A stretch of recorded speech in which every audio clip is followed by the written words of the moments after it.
data communication versus voice communication.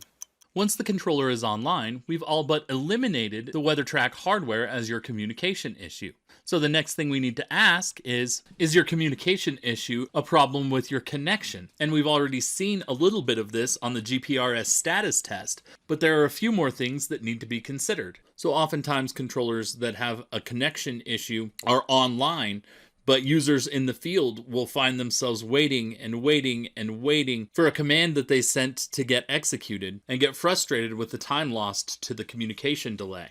And when troubleshooting connection issues, it's important to remember that communication reliability lives in many places. And so if you have a delay on your app, we have to consider where that connection is getting lost. And when troubleshooting data communication, it's important to understand when talking with the engineers about data communication, it's all about these little data packets that are exchanged across multiple points in the network to create the communication that we're talking about.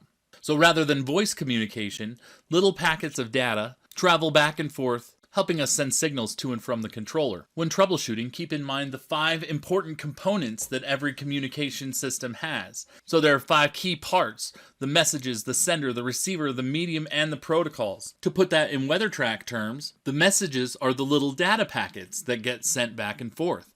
With WeatherTrack, that is the signals for manual irrigation, or the programming messages that you save and send. Any of the information that gets sent back and forth is done so in these data packets. Then it's important to understand that either your device, the controller, or the cloud can be either a sender or a receiver when talking about the communication process.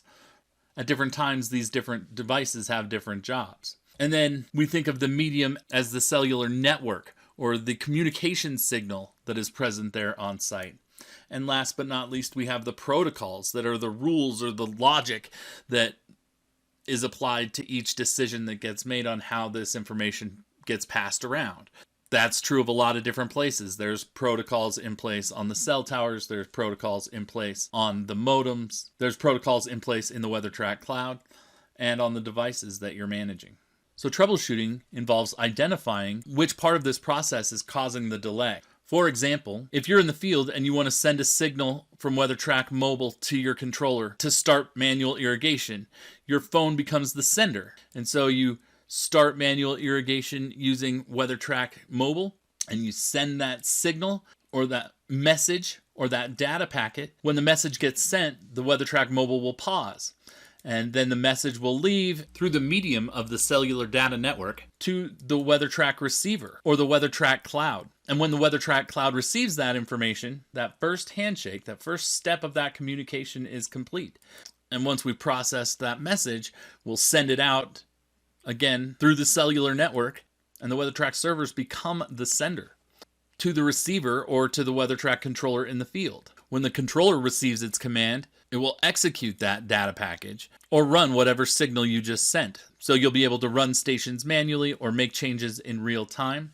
And when that process happens, that message is complete. And so we're on to the next step in the data communication, which is where WeatherTrack creates a confirmation message and sends it back to your device telling you that your command has been executed.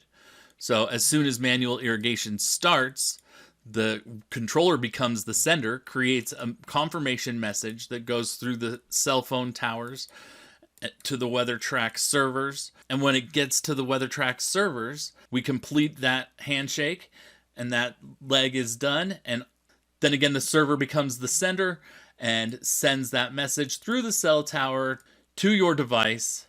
And when your device receives that message, you'll see the please wait screen disappear.